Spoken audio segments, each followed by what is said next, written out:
Starting a new job can be stressful to say the least, and sometimes even a little scary when you think about it. I mean, you want to make a living, don't you? But what if a job you took on made you realize that living is the one thing you may no longer be doing after you punch the clock? What's that? You want to be scared? Come with me.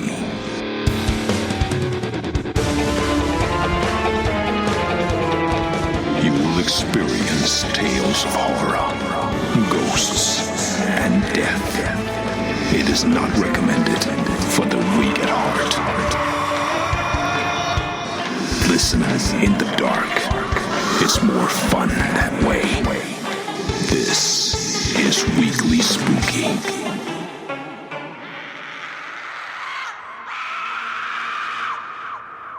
Hello, my spookies. It's Wednesday, and you know what that means. It's time for a little spooky in your weekly. I'm your host and narrator, Enrique Couto, and we have quite the story for you tonight, courtesy of Michael Kelso. A story all about a first night on the job that, well, turns into a full-fledged nightmare in no time. But before we get to the story, I want to say a sincere thank you so much for tuning in every week. Thank you so much for spending just a little bit of your time, or maybe a whole lot of it, celebrating the spooky side of life with me and my cavalcade of spooky authors. We really do appreciate it. And if you want to show a little more support, now is the perfect time to support us on Patreon. For as little as $1 a month, you get 2 bonus shows every single month. And they're very scary, very exclusive, and a whole lot of fun. In fact, we have 1 full novel available right now, and a new one being unveiled 2 chapters a month until it reaches its bloody conclusion. So to find out more, go to WeeklySpooky.com, click on Patreon, and take a look at what we have. For as little as $1 a month, you can help guarantee the spooky is coming on the weekly. Join 105 other spookies tonight. And if you want to hang out with us, hey, why not join us over at Facebook by typing in Weekly Spooky's Tomb of Terror. It's a little spot where myself, my authors, and my friends love to share creepy and funny things. It's a cool place to hang out, and it sure makes the week go by quickly until you get to the next terrifying story to titillate your senses. But now it's just about time for my shift to start, so we'll be getting to this story right after these quick words from our sponsors.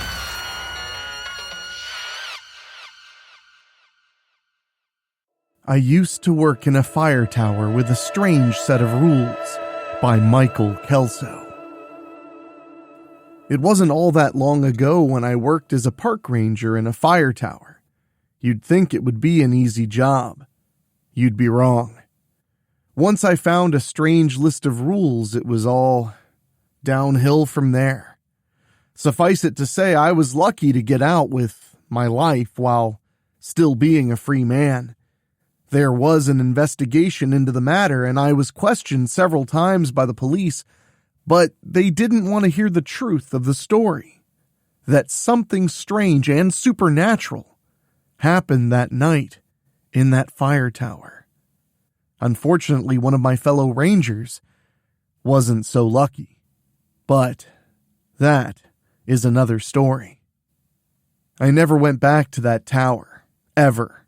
I searched for a few weeks before finding a new job.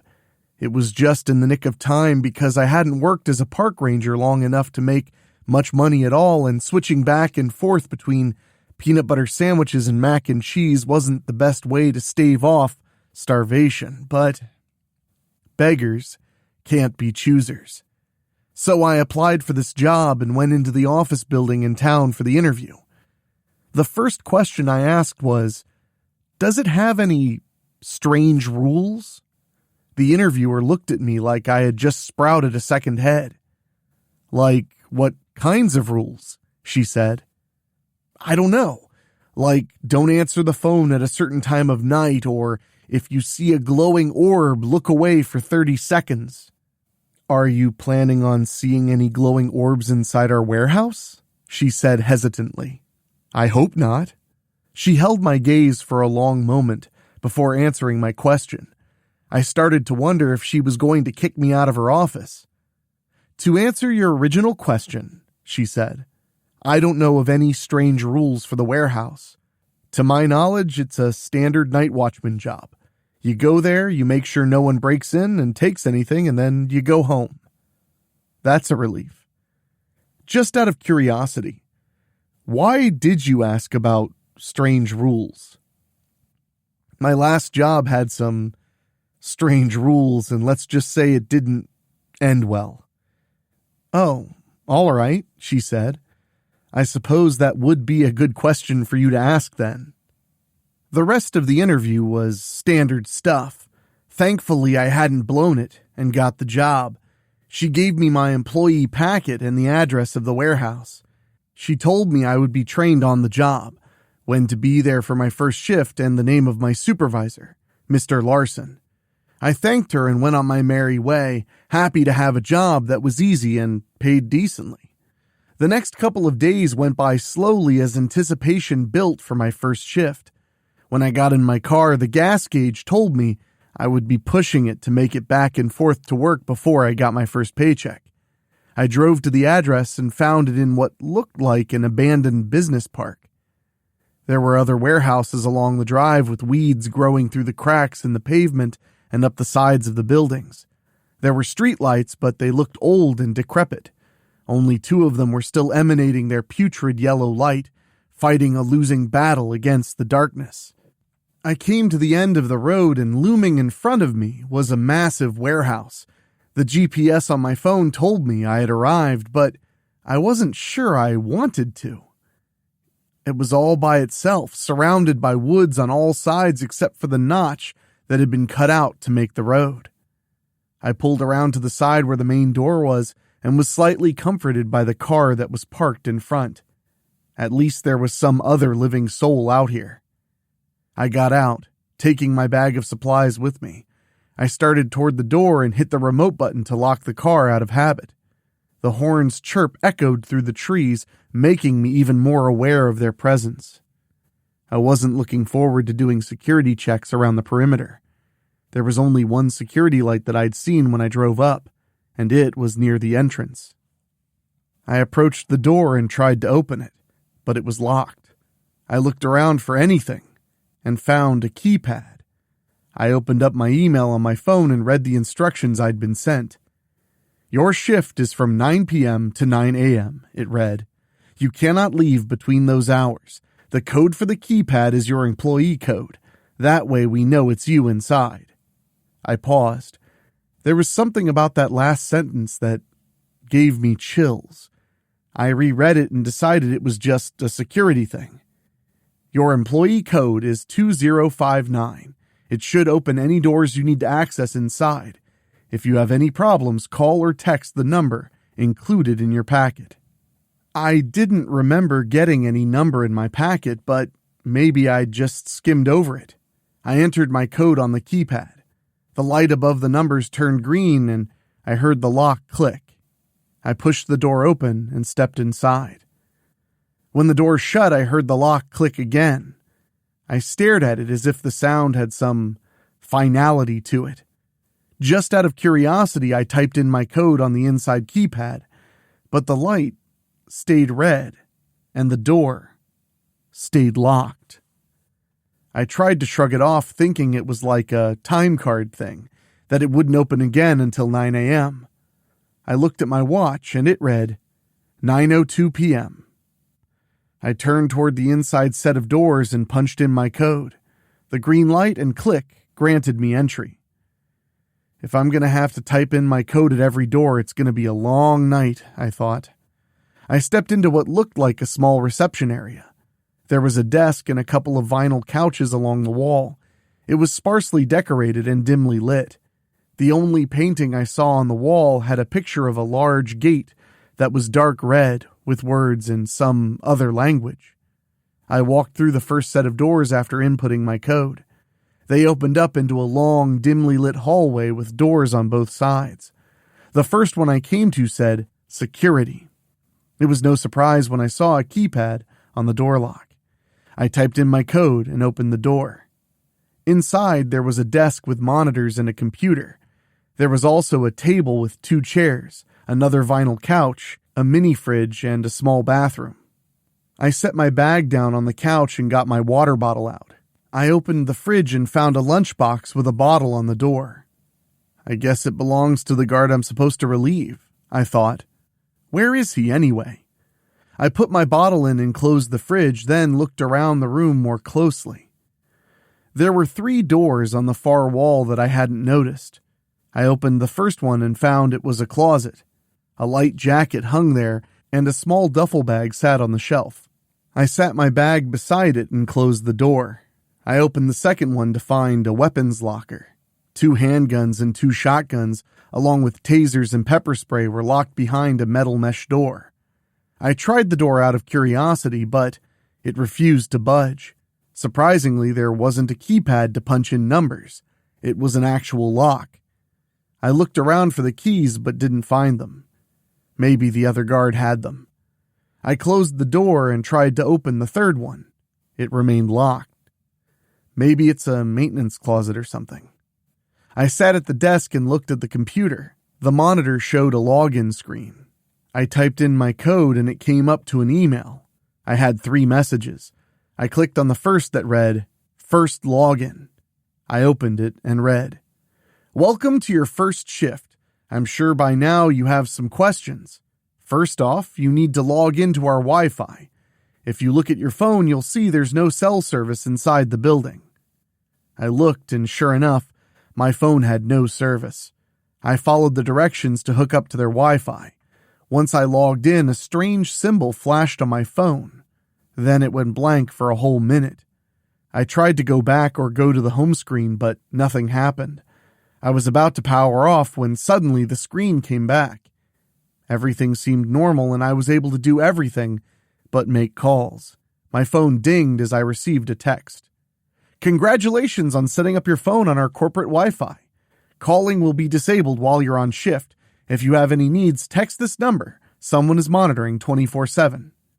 I saw the number they sent and saved it as corporate. I opened the second email and read the message. "Your duties. Monitor for any unusual activity. If there is unusual activity, text corporate immediately. Check to make sure all doors are secure. Do green patrols twice per shift. Do a red patrol once per shift. Do yellow patrols 4 times per shift." I was wondering what that meant when a video started showing the hallway floors that had different color stripes of paint. There was green, yellow, and red, and then there seemed to be another color beside them. Before I could make it out, the video ended. "Take your breaks only in the security room." The email ended. I looked at the subject for the third one and it read, "Open only after the first patrol." I hovered the arrow over the subject and was tempted to click, but just then I got a text. "Have you done your first patrol yet?" it read. Great, I thought. Just what I need is to be nagged at work.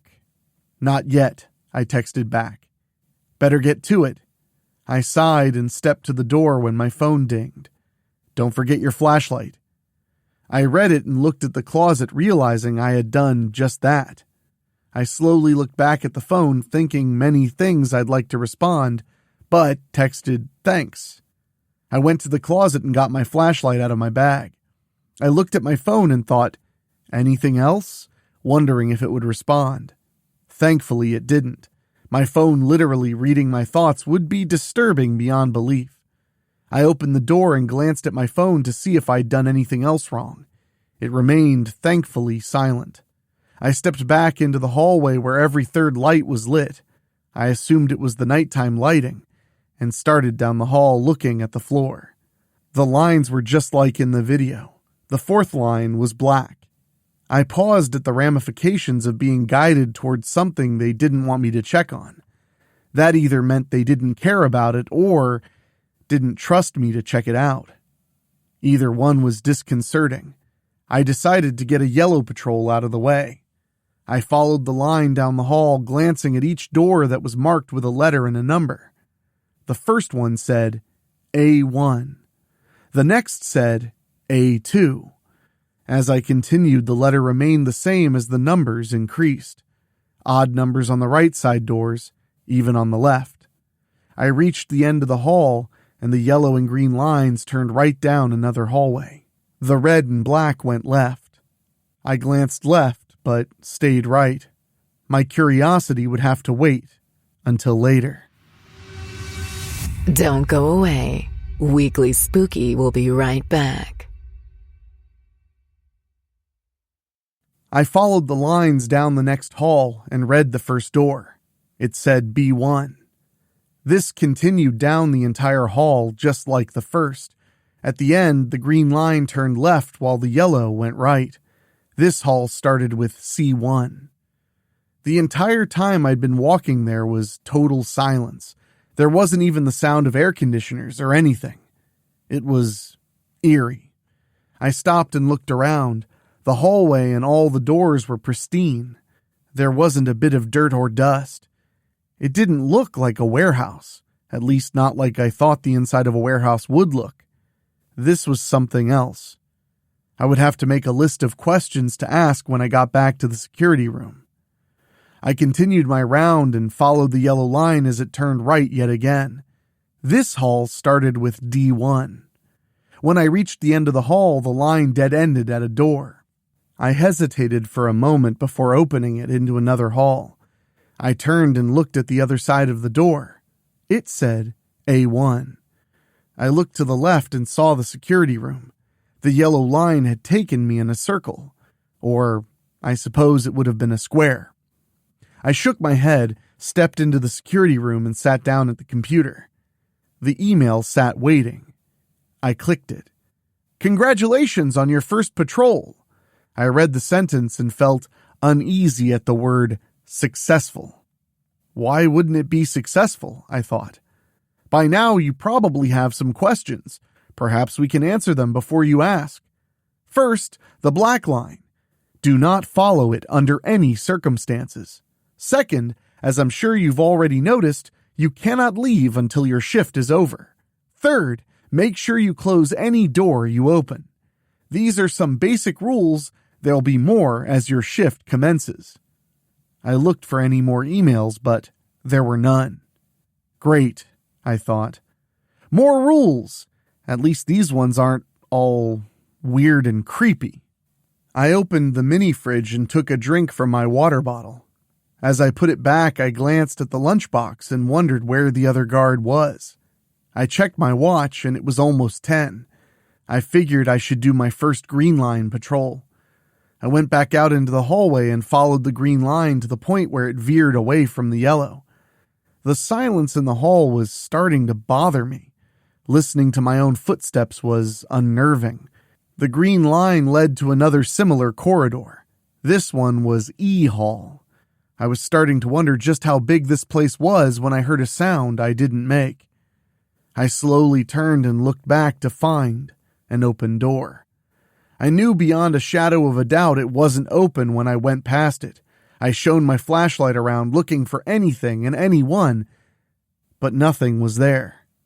I approached the door and was about to close it and resume my patrol when I heard the sound again. My hand hovered over the knob as my curiosity overwhelmed my fear and common sense. Instead of shutting the door and moving on, I opened it enough to look inside. The room was dark. I considered turning on the light, but instead opted to use my flashlight. I shone it around the room that looked like a lab, with plenty of workstations. I did a slow lap around the room looking for anything out of the ordinary, which was laughable because I had no idea what went on in this room or this building on a day-to-day basis. So how would I know what was normal for this place? In the middle of my lap, I noticed a dim light underneath a door at the far end of the room. I slowly approached it, turned the knob, and peeked inside. I wish I hadn't. There was a large glowing glass container that held An entity is the only thing I can think to call it. I know if I call it what I think it should be called, I'll go insane right on the spot. It was easily the size of a large human and then some. It was black and covered with what I could only describe as scales. There were sharp points sticking out of its elbows, knees, and seemingly random spots along its head and torso. Its face was a nightmare, with horns sticking out of its forehead and curling up like a ram's. It was hovering inside the container somehow, even though there was no liquid inside it, and holding its legs, making it look like it was curled up in the fetal position. I kept the flashlight down so as not to risk disturbing this thing. I panned around the room. There seemed to be controls of some sort near the container that were making occasional hissing sounds. It was as if the machine was breathing for it. How I kept from screaming and running out of the room, I don't know. Through some miracle, I kept it together and slowly backed away. I held the doorknob, turned, then slowly released it once the door was closed. I breathed a sigh of relief and started toward the door that led to the hallway. I was almost there when I heard the soft scuffle of a foot on the floor. I froze and turned back to the room, panning slowly with my light. At first, I didn't see anything, and then a tiny pale hand reached up and turned the knob that led into the monster's room. I didn't want to know what was doing it. I just wanted it to stop. After a quick rundown of potential outcomes, I settled on getting out of that room as quietly as possible. I stepped toward the hallway door while shooting furtive glances back at the other door that was slowly opening. I could see the creature in its container and the thing that had opened the door. It was small, only a few feet tall, with gangly legs and arms. But what froze my blood was seeing its face. It was embedded in its torso. 2 eyes and a mouth full of sharp, grinning teeth were right there where its belly should have been. It had no head. It was like someone had smashed all but a few inches of this creature's torso and left the face right there.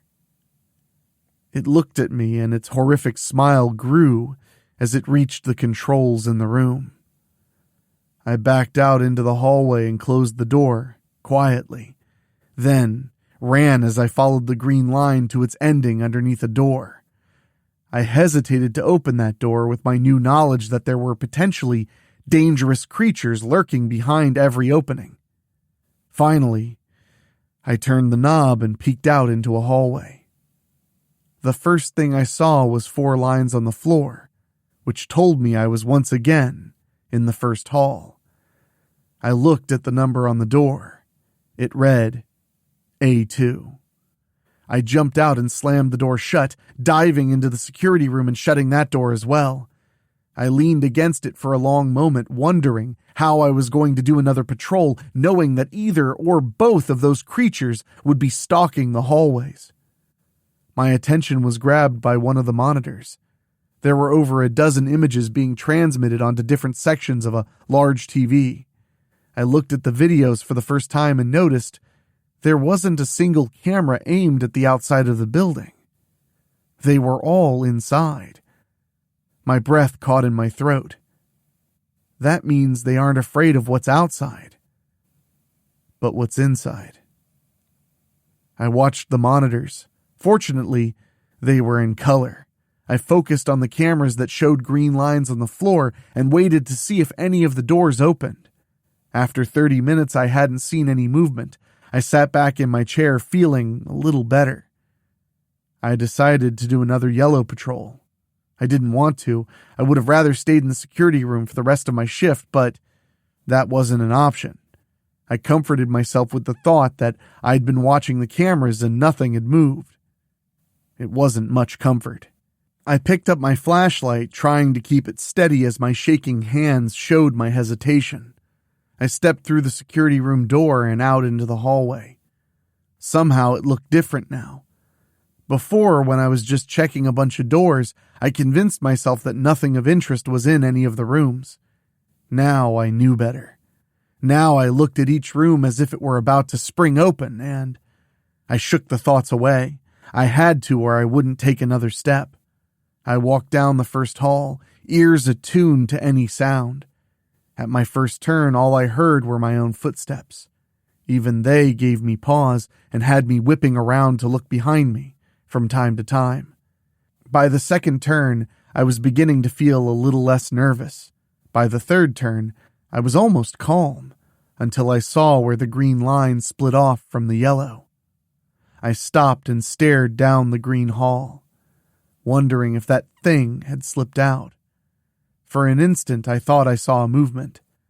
I shone my light all around but saw nothing.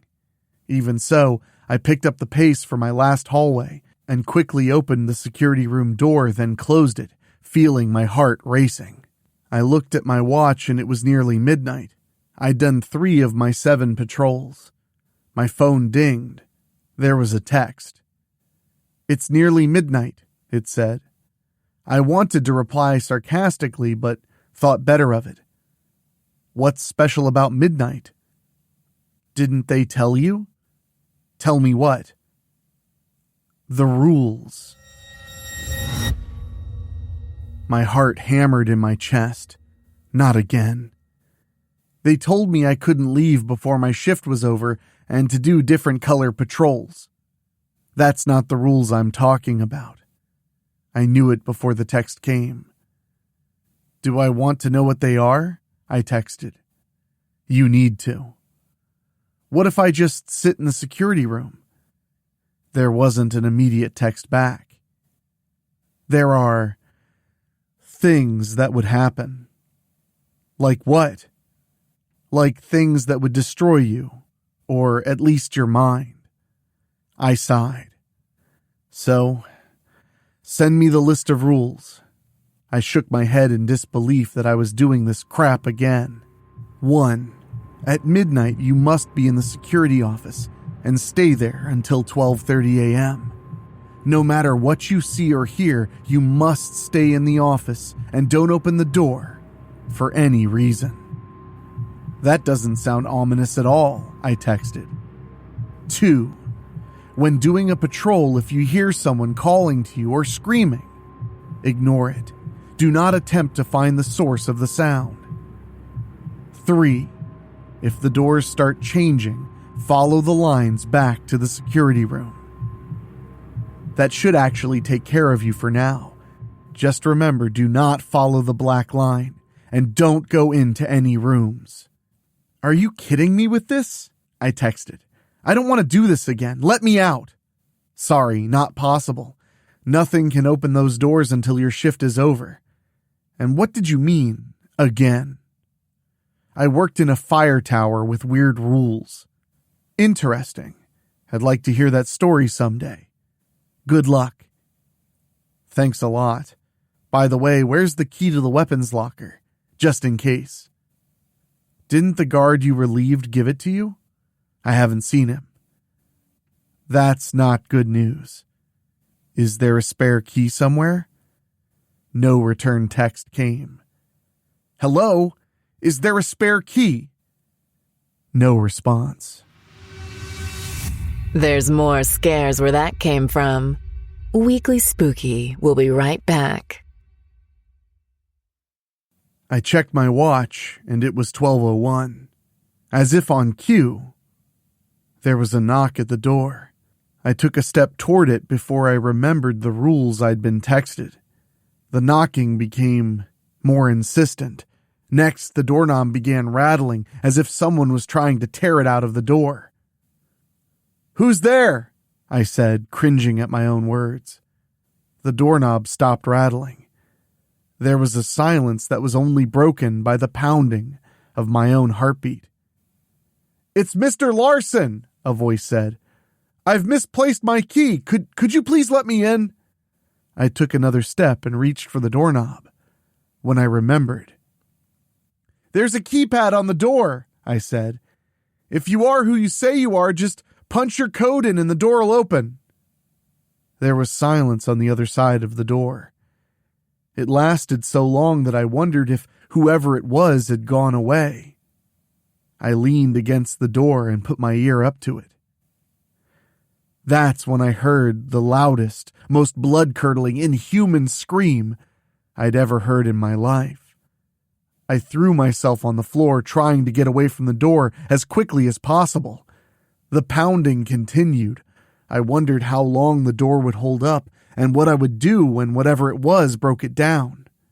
I held my flashlight like a baseball bat, looking all around the room for a better weapon, and not finding any. My eyes fell on the weapons locker, wishing I had a key. The door started bowing inward with every blow. It was so bad I got one of the chairs from the break table and wedged it against the doorknob. I stepped back and looked at my handiwork. The ludicrousness of a folding metal chair trying to hold off an assault that was bowing a solid door was enough to make me laugh. I knew it wouldn't last long. Sawdust was raining down on the floor. I considered locking myself in the bathroom, but saved that for a last resort. And then, suddenly, the assault stopped. The last few remnants of sawdust floated to the floor in silence. I gripped the flashlight tighter, not trusting this respite. Sweat dripped from my forehead as I waited for the assault to resume. Nothing happened. I stood there staring at the door, dumbfounded, not knowing what to do next. I glanced at my watch and it said 12:32 a.m. The text said to stay in the office from 12 to 12:30, I thought. Maybe it's okay to go out now. I grasped the doorknob and slowly turned, taking a deep, cleansing breath before pulling it open. I'm not sure what I expected to be there, but what I found was nothing. The hallway looked the same as it had before. No, wait. The lines on the floor, they were wrong. Every other time I came out of the security office, the lines stretched down the hallway to the right. Now they were going to the left. I looked to the right and saw the doors that went to the reception area and eventually the outside doors. This is impossible, I thought, my breathing becoming erratic with panic. I pulled out my phone and texted. The lines are reversed. It took a moment for the response. Did you break any rules? No, I did everything the way you said. Someone was trying to beat down the office door, but I didn't open it. Have you gone in any rooms? No, Wait. On my second round, I found an open door and went inside to check it. Not good. What did you see? Nothing, I lied. Are you sure? I didn't see anything but an empty room. Then why are the lines switched? I have no idea. You're the one who's supposed to know this stuff. Okay, do a yellow line patrol. When you get to the end, instead of going through the door the line ends at, open the first door on your right and go through it. And that'll fix things? Hopefully. What do you mean, hopefully? No return text came. Come on, man, you've got to be kidding me with this. I texted, but still got no response. I looked left, then right, then back at the security room. I sighed and turned left down the hallway, following the lines. It was shortly after my first turn that I noticed a difference. The place was still silent except for my footsteps, but something felt off. It was like I was in a different place, but it looked the same. It was almost like I was walking through a replica of the warehouse, but different. Aside from the fact that I was going in the opposite direction, which defied the laws of physics because this hallway didn't exist, there was something else. I found out what it was when I stopped. My footsteps kept going. I stood there halfway down the hall listening to my own footsteps continue on. Without me. I looked down and my shoes were still on my feet, so that was some comfort. I stomped my shoe on the floor, but to my surprise, it made no sound. I stared at my shoes as my footsteps rounded the corner and faded. I rushed to catch up, but the sound was gone. I looked down the dimly lit hall before me and saw nothing. My nerves were getting a workout as I resumed my patrol in total silence. My shoes no longer made any sound. I tried stomping again, but nothing happened. When I turned the next corner, I was greeted by the worst sight imaginable. The little thing that had been in the room on my green patrol was standing in the middle of the hall, staring at me and smiling that disturbing grin on its belly. But that wasn't the worst part. Behind him was the black, scaly creature from the glowing container. It stood at least 8 feet high and was breathing smoke. It looked at me and extended wings I didn't know it had. They reached both walls easily. It was also smiling. Neither smile was comforting. I found my feet rooted to the floor and my knees shaking. The smaller creature made a chittering sound as it started toward me, and the larger took its first step. Its foot landed with the force of a jackhammer.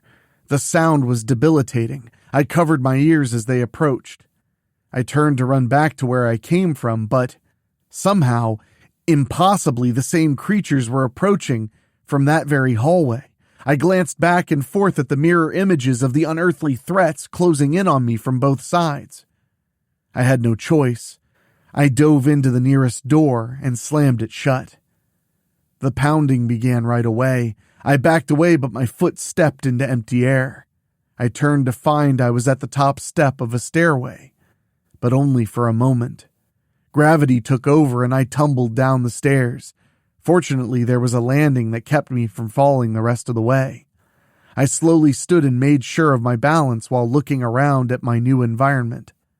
The stairs I had fallen down looked like concrete and had no railings. I glanced over the side at the darkness that seemed to go on forever. It reminded me of the Moria mine staircase in Lord of the Rings. I looked up the stairs at the door that was still under assault, then looked down the stairs that disappeared into darkness. Looking around the room, I saw no other option. I reached into my pocket and pulled out my phone. I had to go in a room. Sorry, I texted. No response. Come on, don't be like that. Answer me. Nothing. I looked at the phone and it showed no Wi-Fi signal. Great, I said, hearing the word echo back to me. I sighed and started down the stairs. Fortunately, there was a landing every 30 steps or so. Each landing started the next set of stairs in a different direction. Looking down through the middle of the staircase, I could see them disappear in an elongated square. After a few landings, I found myself thinking the strangest thought. What about the rest of my rounds? The unending stairs didn't answer. As I continued down my squared circle, I found myself getting tired. More than once I stumbled and nearly rolled down the stairs, only catching myself in the nick of time to avoid falling into the abyss. I'd been walking for what felt like hours. I checked my watch and it said 2:22 a.m. I was tired and thirsty. I sat down on a step above a landing and contemplated my non-existent options. I could keep going. I leaned over and looked down at the continuing endless stairs. I could go back. I looked up at the seemingly endless stairs above me, knowing the creatures were somewhere up there, waiting. I wondered if I would be fired for not doing my patrols and if I truly cared. My first hunger pang ripped through my stomach. I know, I said, looking at my belly. The food's somewhere up there. I pointed in some random upward direction, having no idea where the security office was.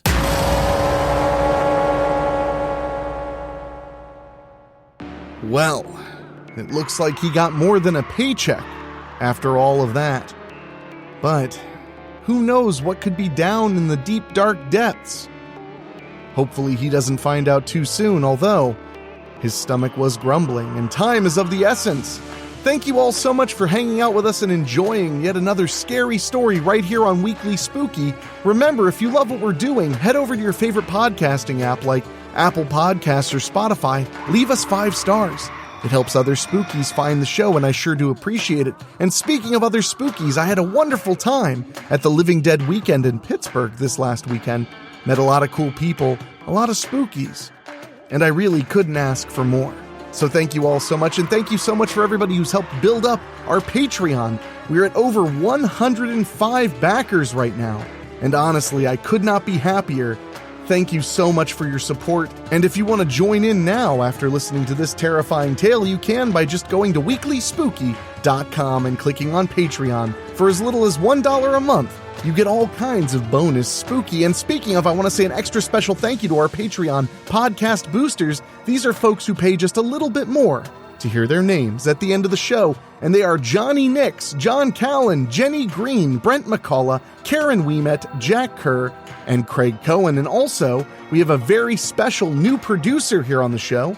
Bobbletopia.com has stepped up and joined us as our third executive producer, along with Mark Shields and Rob Fields, the man of Strickfield himself. So thank you so much to Bobbletopia.com. Make sure to check out Bobbletopia.com if you love bobbleheads from horror films, comedy films, pop culture, and everything in between. And use our code WeeklySpooky to get 10% off. But now it's time for me to get back to work. I'll see you all very, very soon. For myself, for my producer Dan Wilder, and my composer Ray Mattis. Catch you next time. Thank you for listening. Make sure to find your way back next week. But for now, you are safe. Trust me.